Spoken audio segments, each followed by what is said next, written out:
Pappu tyre वाले की tyre repair करने की दुकान थी। क्योंकि गांव में गाड़ियां कम थी तो पप्पू का व्यापार मंदा था। इसी बात को लेकर वो हमेशा सोचते रहता था, कोई तो ऐसा रास्ता होगा जिससे मेरा व्यापार भी फले फूले और मेरा जीवन भी सुखमय हो जाए।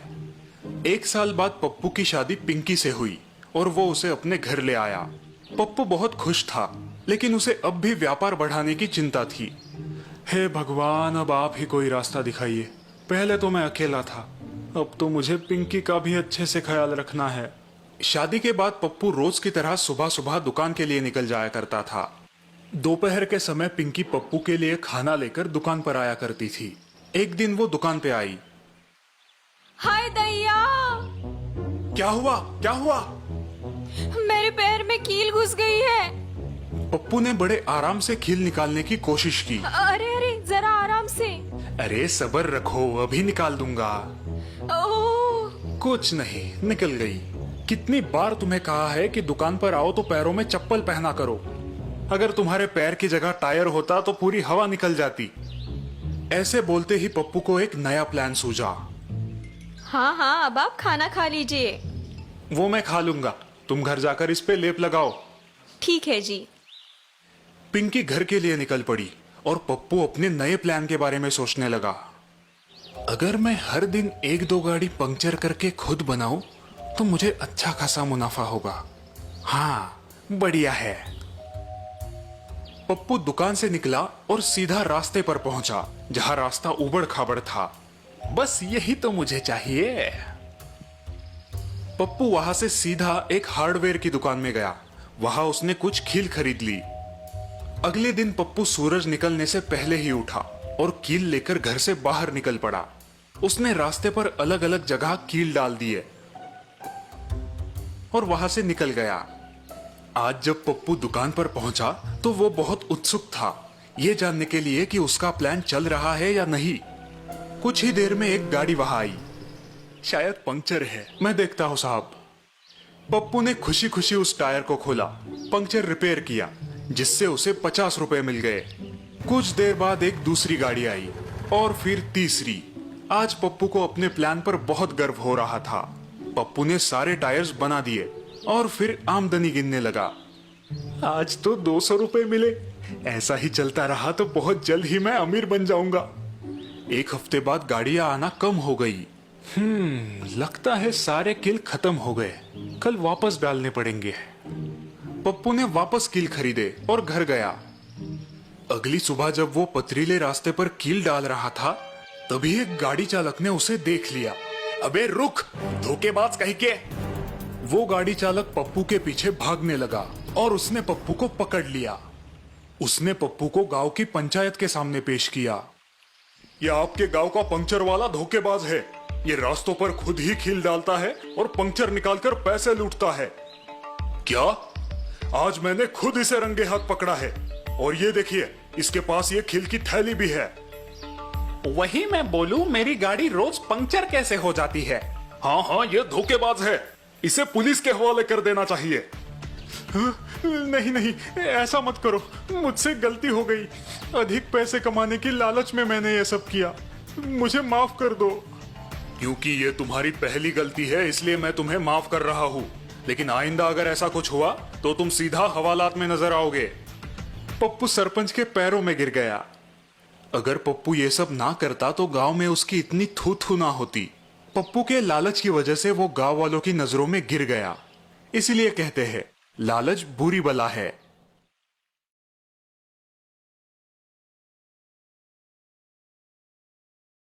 सिंहगढ़ एक बहुत ही सुखद राज्य था, जहां की प्रजा राजा जयवीर सिंह और रानी रूपवती की तारीफ किया करती थी। लेकिन फिर भी जनता के सबसे चहीते थे राजकुमार रघुवीर सिंह। और क्यों ना हो, राजकुमार थे भी वैसे। वे बचपन से ही हर कला में निपुण थे। महाराज अपने बेटे को शस्त्र चलाना सिखाते थे और दूसरी ओर महारानी अपने बेटे को वेदों का ज्ञान देती थी। इंसान का सबसे पहला फर्ज है इंसानियत। उसके दिल में दया, करुणा और प्रेम की भावना भरपूर होनी चाहिए। युवराज रघुवीर सिंह अपने माता की हर बात को अच्छे से समझते थे। समय के साथ युवराज एक शक्तिशाली युवक बन गए उनके शास्त्रों का ज्ञान भी प्रशंसाजनक था। सटीक निशाना, फुर्तीली तलवारबाजी। रानी अब युवराज राजा बनने के योग्य बन गए हैं। हाँ, और अब उनकी आध्यात्मिक शिक्षा भी संपन्न हो गई है। तो देर किस बात की? हमें बहुत खुशी हो रही है आप सबको ये बताने में कि हमारे बेटे युवराज रघुवीर अब इस लायक हो गए हैं कि वो हमारी गद्दी संभाले। हम ये ऐलान करते हैं कि आज से 6 माह बाद युवराज रघुवीर सिंह राजा रघुवीर सिंह बन जाएंगे। एक और बात, युवराज का राज तिलक होने से पहले उनके विवाह की शहनाई सारे राज्य में गूंजेगी। इस ऐलान के बाद युवराज रघुवीर सिंह के लिए अलग अलग राज्य से राजकुमारियों के रिश्ते आने लगे। इतनी सारी राजकुमारियां? आखिर किसे तुम्हारी रानी बनाए? ये तो बहुत सरल है माँ। आप सभी राजकुमारियों को यहाँ बुलाइए और उनकी परीक्षा लीजिए, और जो उनमें से आपको भा जाए उसे ही रानी बना दीजिए। सुझाव तो बहुत अच्छा है महाराज। सभी राजकुमारियों को महल में आने का निमंत्रण दीजिए। मैं खुद उन सब की परीक्षा लूंगी। ठीक है। कुछ दिनों बाद एक एक करके 5 राजकुमारियां दरबार में पधारी। सभी राजकुमारियों ने राजा और युवराज को प्रणाम किया। आप सभी का हमारे महल में स्वागत है। आप लोग रानी महल की तरफ प्रस्थान कीजिए, वहां रानी माँ आपका इंतजार कर रही है। 5 राजकुमारियां रानी महल की तरफ चलने लगी। क्या किसी को पता है कि रानी माँ क्या परीक्षा लेंगी? नहीं, शायद वो हमसे खाना बनवाए या कोई पेचीदा सवाल पूछे। वो हमें शास्त्र कला में भी परख सकती है। रास्ते भर चारों राजकुमारियां बड़बड़ कर रही थी, लेकिन राजकुमारी इंदिरा शांत थी। वो आसपास के वातावरण को देख रही थी। उन्हें रंग बिरंगे फूल बहुत अच्छे लगे। आखिर 5 राजकुमारियां रानी महल पहुंची, लेकिन वहां रानी कोई और ही थी, और रानी रूपवती ने एक दासी का रूप लिया था। हम आप सभी का स्वागत करते हैं। हमें खुशी है कि आप यहाँ पर आई। महारानी थोड़ी ही देर में पधारेगी, तब तक मैं आपके लिए शरबत लाती हूँ। वो सभी राजकुमारियां महल निहारने लगी, और महारानी रूपवती सबको निहारते निहारते अंदर चली गई। थोड़ी ही देर में राजकुमारियां एक दूसरे से बातें करने लगी। देखते देखते 2 घंटे बीत गए। रानी माँ अब तक लौटी नहीं। कहीं व्यस्त हो गई होगी, जल्द ही वापस आएगी। उन सभी ने अपनी गपशप जारी रखी, लेकिन राजकुमारी इंदिरा अपने आप में ही मशरूफ थी। सुबह से शाम हो गई। लगता है रानी माँ हमें भूल गई।